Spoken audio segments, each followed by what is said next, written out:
നമസ്കാരം, goodness evening ന്യൂസിലേക്ക് സ്വാഗതം. പ്രധാന വാർത്തകൾ. ബാലരാമപുരത്തെ 2 വയസ്സുകാരിയുടെ മരണം കൊലപാതകം, കുറ്റം സമ്മതിച്ച് അമ്മാവൻ. ബ്രൂവറി വിവാദം, പദ്ധതിയിൽ നിന്ന് സർക്കാർ പിന്മാറണമെന്ന് രമേശ് ചെന്നിത്തല. ഇ.പി. ജയരാജന്റെ ആത്മകഥാ വിവാദം, കുറ്റപത്രം ഉടൻ സമർപ്പിക്കും. യമുനയിൽ വിഷം കലർത്തിയെന്ന പരാമർശം കേജ്രിവാളിന്റെ മറുപടി തള്ളി തെരഞ്ഞെടുപ്പ് കമ്മീഷൻ. യുഎസ് വിമാനാപകടം, ആശങ്ക ഉയർത്തി മരണനിരക്ക് ഉയരുന്നു. വാർത്തകൾ വിശദമായി. ബാലരാമപുരത്ത് 2 വയസ്സുകാരിയെ കിണറ്റിൽ മരിച്ച നിലയിൽ കണ്ടെത്തിയ സംഭവം കൊലപാതകമെന്ന് തെളിഞ്ഞു. കുട്ടിയുടെ അമ്മാവൻ കുറ്റം സമ്മതിച്ചു. കുഞ്ഞിനെ കൊലപ്പെടുത്തിയത് താനാണെന്ന് അമ്മാവൻ ഹരികുമാർ പോലീസിന് മൊഴി നൽകി. കുഞ്ഞിനെ ഹരികുമാർ കിണറ്റിലെറിഞ്ഞ് കൊലപ്പെടുത്തുകയായിരുന്നുവെന്നും ഹരികുമാർ പോലീസിനോട് പറഞ്ഞു. കുഞ്ഞിന്റെ അമ്മയുടെ സഹോദരനാണ് ഹരികുമാർ. പ്രതിയെ പോലീസ് കൂടുതൽ ചോദ്യം ചെയ്തു വരികയാണ്. കേസിൽ നേരത്തെ കുട്ടിയുടെ അച്ഛനെയും അമ്മയെയും അമ്മാവനെയും ഉൾപ്പെടെ കസ്റ്റഡിയിലെടുത്തിരുന്നു. തുടർന്ന് നടത്തിയ ചോദ്യം ചെയ്യലിലാണ് കുട്ടിയുടെ അമ്മാവൻ കുറ്റം സമ്മതിച്ചത്. കൊലപാതകത്തിന്റെ കാരണം ഉൾപ്പെടെയുള്ള കാര്യങ്ങൾ കൂടുതൽ ചോദ്യം ചെയ്യലിലെ വ്യക്തമാവുകയുള്ളൂവെന്ന് പോലീസ് പറഞ്ഞു. രാവിലെ മുതലുള്ള ചോദ്യം ചെയ്യലിൽ ഹരികുമാർ പോലീസിനോട് തട്ടിക്കയറുന്ന അവസ്ഥ ഉണ്ടായിരുന്നു. ചോദ്യം ചെയ്യലുമായി സഹകരിച്ചിരുന്നില്ല. സംഭവത്തിൽ പോലീസ് തന്നെ കാര്യങ്ങൾ അന്വേഷിച്ച് കണ്ടെത്തൂ എന്നാണ് മറുപടിയായി ഹരികുമാർ നൽകിയത്. തുടർച്ചയായ ചോദ്യം ചെയ്യലിലാണ് പ്രതി ഒടുവിൽ കുറ്റം സമ്മതിച്ചത്. ഇന്ന് രാവിലെയാണ് ബാലരാമപുരത്ത് കാണാതായ 2 വയസ്സുകാരിയുടെ മൃതദേഹം വീട്ടുമുറ്റത്തെ കിണറ്റിൽ കണ്ടെത്തിയത്. സംഭവത്തിൽ രാവിലെ മുതൽ അടിമുടി ദുരൂഹത തുടർന്നിരുന്നു. കൊലപാതകമെന്ന സംശയത്തിൽ പോലീസ് രാവിലെ തന്നെ കുട്ടിയുടെ അച്ഛൻ, അമ്മ, മുത്തശ്ശി, അമ്മയുടെ സഹോദരൻ എന്നിവരെ കസ്റ്റഡിയിലെടുത്തിരുന്നു. ഇവരെ വിശദമായി ചോദ്യം ചെയ്തതോടെയാണ് കൊലപാതകത്തിന്റെ ചുരുളഴിഞ്ഞത്. കോട്ടുകാൽക്കോണം സ്വദേശി ശ്രീതുവിന്റെയും ശ്രീജിത്തിന്റെയും മകളായ ദേവേന്ദുവാണ് മരിച്ചത്. അച്ഛനും അമ്മയ്ക്കും സഹോദരിക്കുമൊപ്പം ഇന്നലെ ഉറങ്ങാൻ കിടന്ന ദേവേന്ദുവിനെ രാവിലെ കാണാതാവുകയായിരുന്നു. തുടർന്ന് നടത്തിയ തെരച്ചിലിലാണ് കുഞ്ഞിന്റെ മൃതദേഹം വീട്ടുമുറ്റത്തെ കിണറ്റിൽ കണ്ടെത്തിയത്. കുഞ്ഞിന്റെ മുത്തച്ഛന്റെ മരണാനന്തര ചടങ്ങിനെത്തിയ ബന്ധുക്കളടക്കം നടത്തിയ തെരച്ചിലിലാണ് മൃതദേഹം കണ്ടെത്തിയത്. കൊലപാതകമെന്ന സംശയത്തിൽ ഉറച്ചാണ് തുടക്കം മുതൽ പോലീസ് നീങ്ങിയത്. അമ്മയും മുത്തശ്ശിയും തുടക്കത്തിൽ നൽകിയ മൊഴികളിൽ തന്നെ വൈരുദ്ധ്യമുണ്ടായതോടെ വീട്ടുകാർ സംശയനിഴലിലാവുകയായിരുന്നു.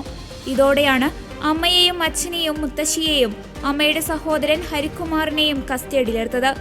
ഏറെ നാളായി ശ്രീതുവും ശ്രീജിത്തും അകന്നു കഴിയുകയാണ്. ഇടയ്ക്കിടെ മാത്രമാണ് വീട്ടിലേക്ക് വന്നിരുന്നത്. കുടുംബത്തിന് വലിയ സാമ്പത്തിക ബാധ്യതയുണ്ടെന്നാണ് വിവരം. ഇതിന്റെ പേരിൽ കുടുംബത്തിൽ തർക്കങ്ങളുണ്ടായിരുന്നു. 30 ലക്ഷം രൂപ കാണാനില്ലെന്ന് കുടുംബം ഇന്നലെ പോലീസിൽ പരാതി നൽകിയിരുന്നു. പരാതി വ്യാജമാണെന്നാണ് പോലീസ് പറയുന്നത്. ഹരികുമാറിന്റെ മുറിയിലെ കട്ടിൽ കത്തിയ നിലയിലാണ്. ഇതും ദുരൂഹത വർദ്ധിപ്പിക്കുകയാണ്. കുട്ടിയുടെ മരണത്തിന് പിന്നാലെ വീട്ടിൽ നടത്തിയ പരിശോധനയിൽ കയറും മണ്ണെണ്ണയും ഉൾപ്പെടെ പോലീസ് കണ്ടെത്തിയിരുന്നു. വീട്ടുകാർ കൂട്ടാത്മഹത്യക്ക് ശ്രമിച്ചിരുന്നുവെന്ന സംശയം ഉയർന്നിരുന്നെങ്കിലും അത്തരമൊരു നീക്കമുണ്ടായിട്ടില്ലെന്ന് അന്വേഷണത്തിൽ വ്യക്തമായി. പാലക്കാട് എലപ്പുള്ളി ബ്രൂവറി പദ്ധതിയിൽ നിന്ന് സർക്കാർ പിന്മാറണമെന്ന് കോൺഗ്രസ് നേതാവ് രമേശ് ചെന്നിത്തല. ഒരു വകുപ്പുകളും അറിയാതെയാണ് സർക്കാർ നീക്കം നടത്തിയത്. പദ്ധതിയുമായി ബന്ധപ്പെട്ട് ഘടകകക്ഷികളെയും സർക്കാർ വിശ്വാസത്തിലെടുത്തില്ല. ആരോടും ആലോചിക്കാതെയാണ് പദ്ധതിയുമായി മുന്നോട്ടു പോയതെന്നും രമേശ് ചെന്നിത്തല പറഞ്ഞു. ഡൽഹി മദ്യനയ അഴിമതി കേസിലെ കമ്പനിക്കാണ് മദ്യനിർമ്മാണശാല തുടങ്ങാൻ അനുമതി നൽകിയത്. പിന്നിൽ അഴിമതിയുണ്ടെന്ന ആരോപണത്തിൽ ഉറച്ചു നിൽക്കുകയാണ്. നായനാർ സർക്കാരിന്റെ കാലത്ത് ബ്രൂവറിക്ക് അനുമതി നൽകിയത് നടപടികൾ പാലിച്ചാണ്. പരസ്യം നൽകി അപേക്ഷ ക്ഷണിച്ചിരുന്നു. ചുരുക്കപ്പട്ടിക തയ്യാറാക്കി തെരഞ്ഞെടുക്കുകയായിരുന്നു. എന്നാൽ ഇപ്പോൾ മദ്യനയത്തിൽ മാറ്റം വരുത്തിയാണ് ബ്രൂവറിക്ക് അനുമതി നൽകിയതെന്ന് രമേശ് ചെന്നിത്തല പറഞ്ഞു. CPI ഈ നീക്കത്തെ ശക്തമായി എതിർക്കുന്നുണ്ട്. JDSും എതിർപ്പ് അറിയിച്ചു കഴിഞ്ഞു. ഘടകകക്ഷികളെ വിശ്വാസത്തിൽ എടുക്കാതെയാണ് മുന്നോട്ടു പോകുന്നത്. നിയമസഭയിൽ തന്റെ ചോദ്യത്തിന് മറുപടി പറഞ്ഞത് മുഖ്യമന്ത്രിയാണ്. തിരിച്ച് ആരോപണം ഉന്നയിക്കുകയാണ് മുഖ്യമന്ത്രി ചെയ്തത്. ഇക്കാര്യത്തിൽ എക്സൈസ് മന്ത്രി മറുപടി പറയാതെ ഒഴിഞ്ഞുമാറി. 2019 ശേഷം ബ്രൂവറി ആരംഭിക്കരുതെന്ന് സർക്കാർ ഉത്തരവുണ്ട്. നിയമസഭയിൽ പറഞ്ഞ കാര്യങ്ങളിൽ ഇപ്പോഴും ഉറച്ചു നിൽക്കുകയാണ്. ആദ്യം അപേക്ഷ നിരസിച്ച കമ്പനിക്ക് നയം മാറ്റി വീണ്ടും എങ്ങനെ അനുമതി നൽകിയെന്നും രമേശ് ചെന്നിത്തല ചോദിച്ചു. ഭൂഗർഭജലക്ഷാമം നേരിടുന്ന സ്ഥലമാണ് എലപ്പുള്ളി. മഴവെള്ള സംഭരണി മാതൃകയിൽ പദ്ധതി നടപ്പാക്കുമെന്നാണ് മന്ത്രി പറയുന്നത്. 2000 ആരംഭിച്ച പദ്ധതി 2025 പൂർണ്ണമായും കമ്മീഷൻ ചെയ്യുന്നത്. മഴക്കുഴിക്ക് മാത്രമായി 15 ഏക്കർ സ്ഥലം വേണം. പെയ്യുന്ന മഴ മുഴുവൻ സംഭരിക്കുക അവിടെ അസാധ്യമെന്നാണ് വിദഗ്ധർ പറയുന്നത്. ഈ കമ്പനിക്ക് ആകെ 26 ഏക്കർ മാത്രമാണുള്ളത്. ഫാക്ടറി നിർമ്മാണ പ്രവർത്തനങ്ങൾക്ക് ഉൾപ്പെടെ ഈ സ്ഥലം ഉപയോഗപ്പെടുത്തണം. ഭൂഗർഭജലം ഉപയോഗിക്കാനാണ് കമ്പനിക്ക് ആദ്യം അനുമതി നൽകിയത്. ഇത് വിവാദമായപ്പോഴാണ് മഴവെള്ളം എന്നാക്കിയത്. MP രാജേഷ് പറയുന്നത് പോലെ മഴയും പാലക്കാട് ലഭിക്കില്ല. മലമ്പുഴ ഡാമിലെ വെള്ളം കാർഷിക ആവശ്യത്തിനുള്ളതാണ്. ഹൈക്കോടതി തന്നെ ഇത് പറഞ്ഞിട്ടുണ്ട്. പദ്ധതിക്ക് ജനങ്ങൾ എതിരാണ്. ഉത്തരവ് പോലും ജനങ്ങളെ തെറ്റിദ്ധരിപ്പിക്കുന്നതാണ്. അവിടെ ഉൽപ്പാദിപ്പിക്കേണ്ടത് മദ്യമല്ലെന്നും നെല്ലാണെന്നും ആകെ മൊത്തം ദുരൂഹതയാണെന്നും ഒരു കാരണവശാലും പദ്ധതിയുമായി മുന്നോട്ടു പോകരുതെന്നും രമേശ് ചെന്നിത്തല പറഞ്ഞു. വഖഫ് ബോർഡുകളിൽ ശുദ്ധികലശം ആവശ്യമെന്ന് ബീഹാർ ഗവർണർ ആരിഫ് മുഹമ്മദ് ഖാൻ. വഖഫ് ബോർഡുകൾ വിവാദവും വ്യവഹാരവും നിറഞ്ഞതെന്നാണ് മന്ത്രിസഭയിൽ തന്റെ അനുഭവമെന്നും ആരിഫ് മുഹമ്മദ് ഖാൻ പറഞ്ഞു. നിലവിലെ കേരള ഗവർണർ രാജേന്ദ്ര ആർലേക്കർ നല്ല മനുഷ്യനാണ്. സർവകലാശാല ചാൻസലർ പദവിയെക്കുറിച്ചുള്ള സുപ്രീം കോടതി ഉത്തരവ് വന്നതോടെ കേരള സർക്കാർ തർക്കിക്കാൻ സാധ്യതയില്ലെന്നും ആരിഫ് മുഹമ്മദ് ഖാൻ പറഞ്ഞു. വഖഫ് നിയമ ഭേദഗതി ബില്ലിനെ സംയുക്ത പാർലമെന്ററി സമിതി അംഗീകാരം നൽകിയിരുന്നു. ബില്ലിനെ അനുകൂലിച്ച് 16 MP-മാർ നിലപാടെടുത്തു. 10 പേർ എതിർത്തു. പ്രതിപക്ഷ പാർട്ടികൾ നിർദ്ദേശിച്ച ഭേദഗതികൾ തള്ളി. ചെയർമാൻ ചർച്ചയ്ക്ക് തയ്യാറാകാതെ അന്തിമ റിപ്പോർട്ട് തയ്യാറാക്കിയെന്ന് പ്രതിപക്ഷം കുറ്റപ്പെടുത്തി. ഭരണപക്ഷം നിർദ്ദേശിച്ച ഭേദഗതികൾ ഉൾപ്പെടുത്തി റിപ്പോർട്ട് ഉടൻ സമർപ്പിക്കുമെന്ന് ചെയർമാൻ ജഗദാംബിക പാൽ അറിയിച്ചു. വഖഫ് നിയമ ഭേദഗതിയിൽ സംയുക്ത പാർലമെന്ററി സമിതിയുടെ അന്തിമ യോഗത്തിലും പ്രതിപക്ഷം ശക്തമായ എതിർപ്പുയർത്തി. ചർച്ചയ്ക്ക് തയ്യാറാകാതെ അന്തിമ റിപ്പോർട്ട് തയ്യാറാക്കുന്നുവെന്നായിരുന്നു പ്രതിപക്ഷത്തിന്റെ പ്രധാന ആരോപണം. ചില വ്യവസ്ഥകളിൽ മാറ്റം വേണമെന്ന് NDA സഖ്യകക്ഷികളായ JDU-വും തെലുങ്കുദേശം പാർട്ടിയും ആവശ്യപ്പെട്ടു. എന്നാൽ ബജറ്റ് സമ്മേളനത്തിൽ തന്നെ റിപ്പോർട്ട് സമർപ്പിക്കുമെന്ന നിലപാടിൽ മാറ്റമില്ലെന്ന് ചെയർമാൻ ജഗദാംബിക പാൽ വ്യക്തമാക്കി. അതിനിടെ മുനമ്പം ഭൂമി പ്രശ്നം പരിഹരിക്കാൻ നിയോഗിക്കപ്പെട്ട കമ്മീഷനെ ജുഡീഷ്യൽ അധികാരമില്ലെന്ന് ഹൈക്കോടതിയിൽ സംസ്ഥാന സർക്കാർ വ്യക്തമാക്കി. വസ്തുതാന്വേഷണമാണ് കമ്മീഷൻ മുനമ്പത്ത് നടത്തുന്നതെന്നും വസ്തുതകളിന്മേൽ തീരുമാനമെടുക്കുക സംസ്ഥാന സർക്കാർ ആയിരിക്കുമെന്നും ഹൈക്കോടതിയിൽ സമർപ്പിച്ച സത്യവാങ്മൂലത്തിൽ സർക്കാർ വ്യക്തമാക്കി. വഖഫുമായി ബന്ധപ്പെട്ട മുനമ്പത്തെ പ്രശ്നങ്ങൾ പരിഹരിക്കാൻ ജസ്റ്റിസ് CN രാമചന്ദ്രൻ നായരെ ജുഡീഷ്യൽ കമ്മീഷനായി നിയോഗിച്ചതിനെതിരായ 2 ഹർജികളിലാണ് സർക്കാരിന്റെ മറുപടി. ഇവ കോടതി തിങ്കളാഴ്ച വീണ്ടും പരിഗണിക്കും. പൂക്കോട് വെറ്റിനറി സർവകലാശാല വിദ്യാർത്ഥി സിദ്ധാർത്ഥന്റെ ആത്മഹത്യയുമായി ബന്ധപ്പെട്ട കേസിൽ പ്രതികളായ വിദ്യാർത്ഥികൾക്ക് മണ്ണൂത്തി ക്യാമ്പസിൽ പ്രവേശനം നൽകുവാൻ ഹൈക്കോടതി ഉത്തരവ്. വിദ്യാർത്ഥികൾക്ക് മണ്ണൂത്തി ക്യാമ്പസിൽ പഠനം തുടരുവാൻ അനുവദിച്ചുകൊണ്ടുള്ള ഹൈക്കോടതി ഉത്തരവിനെതിരെ സർവകലാശാല നൽകിയ റിവ്യൂ ഹർജിയും കോടതി അനുവദിച്ചില്ല. വിദ്യാർത്ഥികളുടെ മാറ്റം സംബന്ധിച്ച് വെറ്റിനറി കൗൺസിൽ ഓഫ് ഇന്ത്യയുടെ അനുമതി വൈകുന്ന സാഹചര്യത്തിൽ രജിസ്ട്രേഷൻ നടപടികൾ പൂർത്തിയാക്കാനും കോടതി നിർദ്ദേശിച്ചു. കേസിൽ പ്രതികളായ ചില വിദ്യാർത്ഥികൾക്ക് മണ്ണുത്തിയിൽ 2024 ഒക്ടോബറിൽ തന്നെ ക്ലാസുകൾ ആരംഭിച്ചിരുന്നു. മറ്റു വിദ്യാർത്ഥികൾക്ക് ഫെബ്രുവരി 3-ന് ക്ലാസുകൾ ആരംഭിക്കാനിരിക്കെയാണ് റിവ്യൂ ഹർജി വീണ്ടും ജസ്റ്റിസ് AA സിയാദ് റഹ്മാന്റെ ബെഞ്ചിനു മുമ്പാകെ വന്നത്. വിദ്യാർത്ഥികൾക്ക് പഠനം തുടരാൻ അനുമതി നൽകിക്കൊണ്ടുള്ള 2024 ഡിസംബർ 5-ലെ വിധിക്കെതിരെ സർവകലാശാല റിവ്യൂ ഹർജി നൽകുകയായിരുന്നു. കോടതി ഉത്തരവ് അനുസരിച്ച് വിദ്യാർത്ഥികളുടെ മാറ്റത്തിന്റെ കാര്യത്തിൽ തങ്ങൾ വെറ്റിനറി കൗൺസിലിന്റെ അനുമതിക്ക് കാക്കുകയാണെന്ന് സർവകലാശാല വ്യക്തമാക്കി. ഈ അനുമതി വൈകുന്നത് വിദ്യാർത്ഥികൾക്ക് ബുദ്ധിമുട്ട് ഉണ്ടാക്കിയേക്കുമെന്നതിനാൽ ഇടക്കാല ഉത്തരവ് പുറപ്പെടുവിക്കുകയാണെന്ന് കോടതി വ്യക്തമാക്കി. തുടർന്നാണ് വിദ്യാർത്ഥികളുടെ രജിസ്ട്രേഷൻ നടപടികൾ നടത്താൻ കോടതി നിർദ്ദേശം നൽകിയത്. ഇത് സംബന്ധിച്ച് തുടർ നടപടികൾ കോടതിയുടെ തീർപ്പിന് വിധേയമായിട്ടായിരിക്കും. നേരത്തെ 17 വിദ്യാർത്ഥികളെ ഡീബാർ ചെയ്ത സർവകലാശാല നടപടി ഹൈക്കോടതി റദ്ദാക്കിയിരുന്നു. സർവകലാശാല നടപടിക്രമങ്ങൾ പാലിച്ചില്ലെന്നും അതിനാൽ ഡീബാർ ചെയ്ത നടപടി റദ്ദാക്കണമെന്നും ആവശ്യപ്പെട്ട് പ്രതികൾ സമർപ്പിച്ച ഹർജിയിലായിരുന്നു ഉത്തരവ്. വിദ്യാർത്ഥികൾക്ക് മറ്റേതെങ്കിലും കോളേജിൽ പ്രവേശനം നേടുന്നതിനുള്ള 3 വർഷത്തെ വിലക്കും കോടതി നീക്കിയിരുന്നു. വിദ്യാർത്ഥികൾക്ക് മണ്ണുത്തിയിൽ പഠനം തുടരാൻ അവസരം നൽകണമെന്നും എന്നാൽ ഇത് പുതിയ അന്വേഷണ ഫലത്തിന് വിധേയമായിരിക്കുമെന്നും കോടതി വ്യക്തമാക്കുകയും ചെയ്തിരുന്നു. പുതിയ അന്വേഷണം 4 മാസത്തിനകം പൂർത്തിയാക്കാനും കോടതി നിർദ്ദേശിച്ചിരുന്നു. കേസിൽ പ്രതികളായിരുന്ന 19 വിദ്യാർത്ഥികൾക്ക് കോടതി നേരത്തെ ജാമ്യം അനുവദിച്ചിരുന്നു. 2024 ഫെബ്രുവരിയിലാണ് സിദ്ധാർത്ഥനെ തൂങ്ങി മരിച്ച നിലയിൽ ഹോസ്റ്റലിൽ കണ്ടെത്തിയത്. സഹപാഠികളുടെയും സീനിയർ വിദ്യാർത്ഥികളുടെയും പീഡനവും റാഗിംഗും മൂലം സിദ്ധാർത്ഥൻ ജീവനൊടുക്കിയെന്നാണ് പ്രോസിക്യൂഷൻ കേസ്. ദില്ലിയിലെ കുടിവെള്ളത്തിൽ ഹരിയാന സർക്കാർ വിഷം കലർത്തിയെന്ന ആരോപണത്തിൽ കേജ്രിവാളിന്റെ മറുപടി തള്ളി തിരഞ്ഞെടുപ്പ് കമ്മീഷൻ. കൃത്യമായ തെളിവ് ഹാജരാക്കുവാൻ കേജ്രിവാളിന് നാളെ വരെ സമയം കമ്മീഷൻ വീണ്ടും നൽകി. തന്നെ അറസ്റ്റ് ചെയ്യുവാനാണ് നീക്കമെന്ന് വാർത്താ സമ്മേളനം നടത്തി കേജ്രിവാൾ ആരോപിച്ചു. തെരഞ്ഞെടുപ്പ് കമ്മീഷന്റെ കടുത്ത വിമർശനത്തിന് പിന്നാലെയാണ് 14 പേജുള്ള വിശദീകരണ കത്ത് കേജ്രിവാൾ കൈമാറിയത്. ജലശുദ്ധീകരണ പ്ലാന്റുകൾക്ക് പൂർണ്ണശേഷിയിൽ പ്രവർത്തിക്കാൻ കഴിയാത്ത തരത്തിൽ യമുനയിലെ അമോണിയ അളവ് ഉയർന്നെന്ന് ഡൽഹി ജല ബോർഡിനെ ഉദ്ധരിച്ച് കേജ്രിവാൾ പറഞ്ഞു. ഹരിയാനയിൽ നിന്നും ഉത്തർപ്രദേശിൽ നിന്നുമാണ് ഡൽഹിക്ക് കുടിവെള്ളം കിട്ടുന്നത്. അടുത്തിടെ ലഭിക്കുന്ന വെള്ളം വളരെ മലിനവും ആരോഗ്യത്തിന് ദോഷമുള്ളതുമാണ്. അരാജകത്വം സൃഷ്ടിക്കാനുള്ള നീക്കത്തിന്റെ ഭാഗമായി ഹരിയാനയിലെ BJP സർക്കാർ വെള്ളത്തിൽ വിഷം കലർത്തുകയാണ്. ഡൽഹി ജല ബോർഡിന്റെ ജാഗ്രത കൊണ്ടാണ് തടയാനായതെന്ന് കേജ്രിവാൾ പറഞ്ഞു.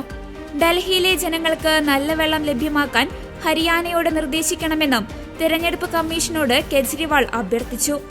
AAP തലവനായ കേജ്രിവാളിനെതിരെ BJPയും കോൺഗ്രസും രംഗത്തെത്തി. 5 വർഷം മുൻപ് കേജ്രിവാൾ യമുനയിൽ കുളിക്കുമെന്നും വെള്ളം കുടിക്കുമെന്നും പറഞ്ഞു. ഇന്നുവരെ അദ്ദേഹം യമുനയിലെ വെള്ളം കുടിച്ചിട്ടില്ല എന്നായിരുന്നു ലോക്സഭാ പ്രതിപക്ഷ നേതാവ് രാഹുൽ ഗാന്ധിയുടെ വിമർശനം. അതേസമയം യമുന നദിയിൽ ഹരിയാന സർക്കാർ വിഷം കലർത്തുന്നെന്ന ആം ആദ്മി പാർട്ടി നേതാവ് അരവിന്ദ് കെജ്രിവാളിന്റെ ആരോപണത്തിന് മറുപടിയുമായി പ്രധാനമന്ത്രി നരേന്ദ്രമോദിയും രംഗത്തു വന്നു.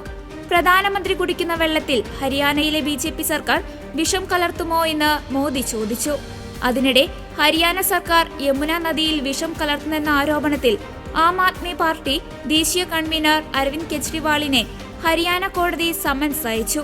ഫെബ്രുവരി 17 മുൻപ് കോടതിയിൽ കെജ്രിവാൾ ഹാജരാകണമെന്നും അല്ലാത്ത പക്ഷം നിയമപ്രകാരമുള്ള നടപടികൾ നേരിടുമെന്നും കോടതി നോട്ടീസിൽ അറിയിച്ചു. ഡൽഹിയുടെ കുടിവെള്ള വിതരണം തകർക്കാൻ ഹരിയാനയിലെ BJP സർക്കാർ യമുനയിൽ വിഷം കലർത്തുന്നെന്നായിരുന്നു കെജ്രിവാളിന്റെ ആരോപണം തെളിയിക്കുന്ന രേഖകൾ ഹാജരാക്കണമെന്നും കോടതി കെജ്രിവാളിന് നിർദ്ദേശം നൽകി. CPM കേന്ദ്ര കമ്മിറ്റി അംഗം EP ജയരാജന്റെ ആത്മകഥാ വിവാദത്തിൽ പോലീസ് അന്വേഷണം പൂർത്തിയാക്കി. അന്വേഷണ സംഘം ഉടൻ കോടതിയിൽ കുറ്റപത്രം സമർപ്പിക്കും. DC ബുക്സ് പ്രസിദ്ധീകരണ വിഭാഗം മേധാവി AV ശ്രീകുമാർ മാത്രമാണ് കേസിൽ പ്രതി. കൂടുതൽ പേരെ പ്രതി ചേർക്കേണ്ടതില്ലെന്ന് അന്വേഷണ സംഘം വ്യക്തമാക്കി. കോട്ടയം ഈസ്റ്റ് SHO ശ്രീജിത്തിന്റെ നേതൃത്വത്തിലുള്ള സംഘമാണ് ഏറെ വിവാദമായ ആത്മകഥാ വിവാദ കേസിൽ അന്വേഷണം പൂർത്തിയാക്കിയത്. കരാർ ഇല്ലാതെയും EP ജയരാജന്റെ അനുമതിയില്ലാതെയുമാണ് DC ബുക്സ് ആത്മകഥയെക്കുറിച്ച് പ്രചരണം നടത്തിയതെന്നാണ് പോലീസ് കണ്ടെത്തൽ. EP ജയരാജന്റെ കട്ടൻ ചായയും പരിപ്പുവടയും എന്ന പേരിലുള്ള ആത്മകഥാഭാഗങ്ങൾ പുറത്തു വന്നതാണ് വിവാദമായത്. പാലക്കാട് ചേലക്കര ഉപതെരഞ്ഞെടുപ്പ് നടക്കുന്ന വേളയിലാണ് ആത്മകഥാഭാഗങ്ങൾ പുറത്തുവരുന്നത്. സംസ്ഥാന സർക്കാരിന്റെ പ്രവർത്തനങ്ങൾ, പാലക്കാട്ടെ ഇടതു സ്ഥാനാർത്ഥി P സരിൻ തുടങ്ങിയവരെ വിമർശിക്കുന്ന ഭാഗം വിവാദമായിരുന്നു. തുടർന്ന് EP ജയരാജൻ പോലീസിൽ പരാതി നൽകുകയായിരുന്നു. സ്വകാര്യത ലംഘനം ഉൾപ്പെടെ ചൂണ്ടിക്കാണിച്ചാണ് EP ജയരാജൻ പരാതി നൽകിയത്. ഇത് തന്റെ ആത്മകഥയല്ലെന്ന് EP ജയരാജൻ പരസ്യ നിലപാടെടുത്തതോടെയാണ് വിവാദം മുറുകിയത്. EP-യുടെ പരാതിയിൽ കോട്ടയം SP നടത്തിയ അന്വേഷണത്തിലാണ് ആത്മകഥാഭാഗം ചോർന്നത് DC ബുക്സിൽ നിന്നാണെന്ന് കണ്ടെത്തിയത്. DC ബുക്സിന്റെ പ്രസിദ്ധീകരണ വിഭാഗം മേധാവിയായിരുന്ന AV ശ്രീകുമാർ ആത്മകഥാഭാഗങ്ങൾ ചോർത്തിയെന്നാണ് DGPക്ക് നൽകിയ പോലീസ് റിപ്പോർട്ട്. EP ജയരാജനും DC ബുക്സും തമ്മിൽ ആത്മകഥ പ്രസിദ്ധീകരിക്കുന്നതിൽ രേഖാമൂലമുള്ള കരാർ കണ്ടെത്താനായില്ലെന്നും പോലീസ് പറയുന്നു. സംഭവത്തിൽ അന്വേഷണ സംഘം AV ശ്രീകുമാറിന്റെ അറസ്റ്റ് രേഖപ്പെടുത്തിയെങ്കിലും കോടതി മുൻകൂർ ജാമ്യം അനുവദിച്ചിരുന്നതിനാൽ ശ്രീകുമാറിനെ അറസ്റ്റ് രേഖപ്പെടുത്തിയ ശേഷം സ്റ്റേഷൻ ജാമ്യത്തിൽ വിടുകയായിരുന്നു. കണ്ണൂർ ADM ആയിരുന്ന നവീൻ ബാബുവിന്റെ മരണവുമായി ബന്ധപ്പെട്ട മുഖ്യമന്ത്രി പിണറായി വിജയൻ നിയമസഭയിൽ നൽകിയ മറുപടിയിൽ കടുത്ത അതൃപ്തി പ്രകടിപ്പിച്ച നവീൻ ബാബുവിന്റെ കുടുംബം. പരിയാരം മെഡിക്കൽ കോളേജിൽ പോസ്റ്റ്മോർട്ടം നടത്തരുതെന്ന് ബന്ധുക്കൾ പോലീസിനോട് ആവശ്യപ്പെട്ടിരുന്നില്ല എന്നാണ് മുഖ്യമന്ത്രി നൽകിയിരിക്കുന്ന മറുപടി. തിടുക്കപ്പെട്ട് ഇൻക്വസ്റ്റ് നടത്തിയില്ലെന്നും എല്ലാ നടപടികളും പാലിച്ചിട്ടുണ്ടെന്നും മുഖ്യമന്ത്രിയുടെ മറുപടിയിൽ പറയുന്നു. പരിയാരം മെഡിക്കൽ കോളേജിൽ പോസ്റ്റ്മോർട്ടം നടത്തരുതെന്ന് SP-യെയും ജില്ലാ കളക്ടറെയും നേരിട്ട് വിളിച്ച് ആവശ്യപ്പെട്ടിരുന്നുവെന്ന് നവീൻ ബാബുവിന്റെ അടുത്ത ബന്ധുക്കൾ മാധ്യമങ്ങളോട് പറഞ്ഞിരുന്നു. SP പറഞ്ഞതനുസരിച്ചാണ് കളക്ടറുമായി ബന്ധപ്പെട്ടത്. ആദ്യം കളക്ടർ ഫോൺ എടുത്തില്ല. പിന്നെ ഒപ്പമുള്ളയാളെ വിളിച്ച് കളക്ടറെ വിവരമറിയിച്ചതിനു ശേഷമാണ് ഫോണിൽ സംസാരിച്ചത്. ആരോപണ വിധേയയുടെ ഭർത്താവും പ്രശാന്തനും പരിയാരം മെഡിക്കൽ കോളേജിൽ ജോലി ചെയ്യുന്നുണ്ടെന്ന് അറിഞ്ഞുവെന്നും അതുകൊണ്ട് പരിയാരത്ത് പോസ്റ്റ്മോർട്ടം നടത്തരുതെന്നുമാണ് കളക്ടറോട് പറഞ്ഞത്. നിങ്ങൾ പേടിക്കേണ്ട എന്നായിരുന്നു കളക്ടറുടെ മറുപടി. ഒരു കാരണവശാലും പരിയാരം മെഡിക്കൽ കോളേജിൽ പോസ്റ്റ്മോർട്ടം നടത്തില്ല എന്ന് കളക്ടർ ഉറപ്പിച്ചു പറഞ്ഞിരുന്നു. ഇക്കാര്യത്തിൽ കളക്ടർ നൽകിയ ഉറപ്പ് മുഖവിലക്കെടുക്കുകയായിരുന്നു. അപ്പോഴത്തെ മാനസികാവസ്ഥയിൽ കോളുകൾ റെക്കോർഡ് ചെയ്തിരുന്നില്ല. ഇപ്പോഴാണെങ്കിൽ റെക്കോർഡ് ചെയ്യുമായിരുന്നു. കേസിൽ പ്രശാന്തിനെ പ്രതിയാക്കണമെന്ന കുടുംബത്തിന്റെ പരാതി ഇതുവരെ പോലീസ് പരിഗണിച്ചിട്ടില്ല. അറസ്റ്റ് ചെയ്യുമോ ഇല്ലയോ എന്നത് രണ്ടാമത്തെ കാര്യമാണ്. പ്രതിയാക്കി അന്വേഷണം നടത്താവുന്നതായിരുന്നു. അന്വേഷണം നടത്തിയാൽ കോൾ ഹിസ്റ്ററി ഉൾപ്പെടെ പരിശോധിക്കേണ്ടി വരും. പ്രശാന്തൻ ആരെയൊക്കെയോ ബന്ധപ്പെട്ടിരുന്നുവെന്ന് നോക്കേണ്ടി വരും. അതുകൊണ്ടാണ് ആ നടപടിയിലേക്ക് പോകാത്തത്. ഇക്കാര്യം കോടതിയിലും പറഞ്ഞിട്ടുണ്ടെന്ന് നവീന്റെ ബന്ധുക്കൾ പറഞ്ഞു. നവീൻ ബാബുവിന്റെ അടിവസ്ത്രത്തിൽ രക്തക്കറ ഉണ്ടായിരുന്നതായി ഇൻക്വസ്റ്റ് റിപ്പോർട്ടിൽ പരാമർശിച്ചിട്ടുണ്ടോ എന്നും ഇത് സംബന്ധിച്ച നിഗമനങ്ങൾ പോസ്റ്റ്മോർട്ടം റിപ്പോർട്ടിൽ ഉൾപ്പെടാത്തതിന്റെ കാരണം പരിശോധിച്ചിട്ടുണ്ടോ എന്നുമുള്ള ചോദ്യത്തിന് വിശദമായ അന്വേഷണം നടത്തി വരികയാണെന്നാണ് മുഖ്യമന്ത്രി മറുപടി നൽകിയിരിക്കുന്നത്. നവീൻ ബാബുവിന്റെ മരണത്തിൽ CBI അന്വേഷണം വേണ്ടെന്ന ഹൈക്കോടതി സിംഗിൾ ബെഞ്ച് വിധിക്കെതിരെ നവീൻ ബാബുവിന്റെ ഭാര്യ K. മഞ്ജുഷ ഡിവിഷൻ ബെഞ്ചിൽ അപ്പീൽ നൽകിയിരിക്കുകയാണ്. വസ്തുതകൾ പരിഗണിക്കാതെയാണ് സിംഗിൾ ബെഞ്ച് വിധിയെന്നാണ് അപ്പീലിലെ പ്രധാന വാദം. സിംഗിൾ ബെഞ്ചിന്റെ വിധിയിൽ പിഴവുകളുണ്ട്. ഭരണകക്ഷി നേതാവും മുൻ ജില്ലാ പഞ്ചായത്ത് പ്രസിഡന്റുമായ ആളാണ് പ്രതിസ്ഥാനത്ത്. സംസ്ഥാന പോലീസ് നടത്തുന്ന അന്വേഷണത്തിൽ വിശ്വാസ്യതയില്ലെന്നും അപ്പീലിൽ ആരോപിക്കുന്നു. അന്താരാഷ്ട്ര ബഹിരാകാശ നിലയത്തിൽ നിന്ന് സുനിത വില്യംസിനെയും ബുച്ച് വിൽമോറിനെയും തിരികെ എത്തിക്കുവാൻ US പ്രസിഡന്റ് തങ്ങളോട് അഭ്യർത്ഥിച്ചെന്ന് ഇലോൺ മസ്ക് ആവശ്യപ്പെട്ടതിന് പിന്നാലെ പ്രതികരണവുമായി നാസ. എത്രയും വേഗം ഇരുവരെയും സുരക്ഷിതമായി തിരിച്ചെത്തിക്കുവാൻ നാസയും SpaceXും പരിശ്രമം തുടരുകയാണെന്നും നാസ അറിയിച്ചു. ഇരുവരെയും തിരിച്ചെത്തിക്കാൻ ട്രംപ് SpaceXിനോട് അഭ്യർത്ഥിച്ചെന്ന് ഇലോൺ മസ്കാണ് കഴിഞ്ഞ ദിവസം Xൽ അറിയിച്ചത്. ഞങ്ങൾ അത് ചെയ്യും. ഇരുവരെയും ഇത്രയും കാലം അവിടെ ഉപേക്ഷിച്ച ബൈഡൻ സർക്കാരിന്റെ നടപടി ഭയങ്കരം തന്നെയെന്നും മസ്ക് കുറിച്ചു. ബഹിരാകാശ യാത്രികരെ തിരിച്ചെത്തിക്കാനുള്ള ദൗത്യം SpaceX ഉടൻ ആരംഭിക്കുമെന്ന് സാമൂഹിക മാധ്യമമായ ട്രൂത്ത് സോഷ്യലിൽ കുറിച്ച ട്രംപ് മസ്കിനെ ആശംസയറിയിച്ചു. കഴിഞ്ഞ വർഷം ജൂണിലാണ് ബോയിങ്ങിന്റെ സ്റ്റാർലൈനർ പേടകത്തിൽ സുനിതയും വിൽമോറും ബഹിരാകാശ നിലയത്തിൽ എത്തിയത്. 10 ദിവസത്തേക്കായിരുന്നു ദൗത്യമെങ്കിലും പേടകത്തിനുണ്ടായ സാങ്കേതിക തകരാറുകൾ കാരണം തിരിച്ചുവരവ് മുടങ്ങി. ഓഗസ്റ്റിൽ നാസ ആവശ്യപ്പെട്ടതനുസരിച്ച് SpaceXന്റെ ക്രൂ 9 ദൗത്യത്തിന്റെ ഭാഗമായി ഇവരെ തിരിച്ചെത്തിക്കാനുള്ള ശ്രമം നടക്കുകയായിരുന്നെങ്കിലും സാങ്കേതിക കാരണങ്ങളാൽ വൈകി. സുനിതയും വിൽമോറും മാർച്ചിൽ തിരിച്ചെത്തുമെന്നാണ് കരുതുന്നത്. എന്നാൽ ഇപ്പോൾ ബഹിരാകാശ നിലയവുമായി ഘടിപ്പിച്ചിരിക്കുന്ന ക്രൂ ഡ്രാഗൺ പേടകം അവിടെ നിന്ന് നേരത്തെ പുറപ്പെടുമെന്നതിന്റെ സൂചനയാണ് മസ്കിന്റെ പോസ്റ്റ് എന്ന് കരുതുന്നു. നേരത്തെ ക്രൂ 9 ദൗത്യത്തിൽ 4 സഞ്ചാരികളെ ബഹിരാകാശ നിലയത്തിലെത്തിക്കാനാണ് ലക്ഷ്യമിട്ടിരുന്നത്. എന്നാൽ സ്റ്റാർലൈനർ സഞ്ചാരികളെ തിരികെ എത്തിക്കേണ്ടതിനാൽ 2 പേരെ ഒഴിവാക്കുകയായിരുന്നു. അതേസമയം സുനിത വില്യംസും ബുച്ച് വിൽമോറും ഒറ്റപ്പെട്ടിട്ടില്ലെന്നും ആരോഗ്യത്തോടെയും ആത്മധൈര്യത്തോടെയുമായാണ് അവർ ബഹിരാകാശത്ത് കഴിയുന്നതെന്നും നാസ പ്രതികരിച്ചു. അമേരിക്കയിലെ വാഷിംഗ്ടൺ DC-യിൽ സൈനിക ഹെലികോപ്റ്ററുമായി കൂട്ടിയിടിച്ച യാത്രാ വിമാനം തകർന്ന് നദിയിൽ വീണുണ്ടായ അപകടത്തിൽ മരണനിരക്ക് ഉയരുന്നു. വിമാനത്തിൽ മൊത്തം 60 യാത്രക്കാരും 4 ജീവനക്കാരുമാണ് ഉണ്ടായിരുന്നത്. ആരെയും ഇതുവരെ ജീവനോടെ കണ്ടെത്തുവാൻ ആയിട്ടില്ല. തിരച്ചിൽ തുടരുകയാണെന്ന് അധികൃതർ അറിയിച്ചു. കാൻസാസിൽ നിന്ന് വാഷിംഗ്ടൺ DC-യിലേക്ക് വന്ന അമേരിക്കൻ എയർലൈൻസിന്റെ CRJ-700 യാത്രാ വിമാനം റീഗൺ നാഷണൽ എയർപോർട്ടിൽ ഇറങ്ങാൻ നിമിഷങ്ങൾ മാത്രം ശേഷിക്കെയാണ് അപകടമുണ്ടായത്.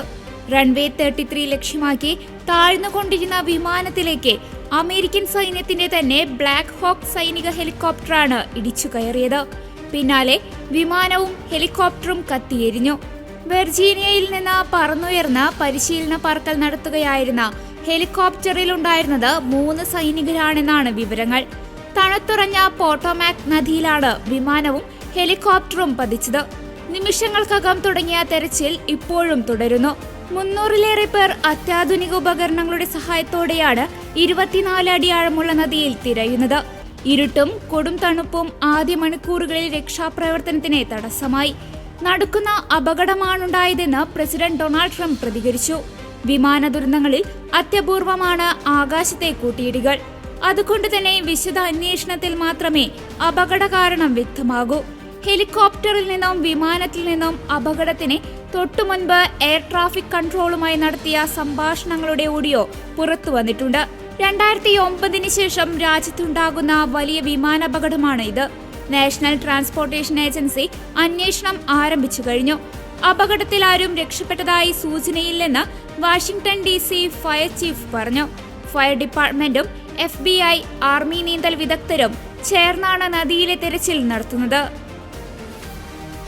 അമേരിക്കക്കാരുടെ ആദായ നികുതി ഒഴിവാക്കണമെന്ന വാദം ആവർത്തിച്ച് US പ്രസിഡന്റ് ഡൊണാൾഡ് ട്രംപ്. കൂടുതൽ സമ്പന്നവും ശക്തവുമായ സംവിധാനത്തിലേക്ക് US മടങ്ങേണ്ട സമയമാണിതെന്ന് പറഞ്ഞ ഡൊണാൾഡ് ട്രംപ് വിദേശ പൗരന്മാർക്ക് നികുതി ചുമത്തിയും വിദേശ രാജ്യങ്ങളിൽ നിന്നുള്ള ഇറക്കുമതിക്ക് കൂടുതൽ താരിഫ് ഏർപ്പെടുത്തിയും USനെ സമ്പന്നമാക്കുമെന്ന് വ്യക്തമാക്കി. 1913 മുമ്പ് US-ൽ ആദായ നികുതി ഇല്ലായിരുന്നുവെന്ന് ട്രംപ് പറഞ്ഞു. പകരം മുൻകാലങ്ങളിൽ അമേരിക്കയെ സമ്പന്നമാക്കിയത് താരിഫ് സമ്പ്രദായമായിരുന്നു. അത് US-ന്റെ ചരിത്രത്തിലെ ഏറ്റവും സമ്പന്നമായ കാലഘട്ടമായിരുന്നു. 1887-ൽ US-ൽ താരിഫ് കമ്മീഷൻ സ്ഥാപിച്ചു. ഈ കമ്മീഷന് ഒരു ധർമ്മമുണ്ടായിരുന്നു. ധാരാളം പണമുണ്ടാക്കാൻ ആ സംവിധാനത്തിന് കഴിഞ്ഞുവെന്നും ട്രംപ് പറഞ്ഞു. വിദേശ രാജ്യങ്ങളെ സമ്പന്നരാക്കാൻ നമ്മുടെ പൗരന്മാർക്ക് നികുതി ചുമത്തുന്നതിന് പകരം നമ്മുടെ പൗരന്മാരെ സമ്പന്നരാക്കാൻ വിദേശ രാജ്യങ്ങൾക്ക് നികുതി ചുമത്തുകയും താരിഫ് ഏർപ്പെടുത്തുകയും വേണമെന്നും അദ്ദേഹം ആവർത്തിച്ചു. കഴിഞ്ഞ വർഷം പ്രസിഡന്റാകാനുള്ള പ്രചരണ വേളയിലും ട്രംപ് ഈ വാദം മുന്നോട്ട് വെച്ചിരുന്നു. ആദ്യം അമേരിക്കൻ നയമനുസരിച്ച് മറ്റ് രാജ്യങ്ങൾക്കുള്ള താരിഫ് വർദ്ധിക്കുമ്പോൾ അമേരിക്കൻ തൊഴിലാളികൾക്കും ബിസിനസ്സുകൾക്കും മേലുള്ള നികുതി കുറയുമെന്നും കൂടാതെ വൻതോതിലുള്ള തൊഴിലവസരങ്ങളും ഫാക്ടറികളും നാട്ടിലേക്ക് മടങ്ങുമെന്നും അദ്ദേഹം പറഞ്ഞു.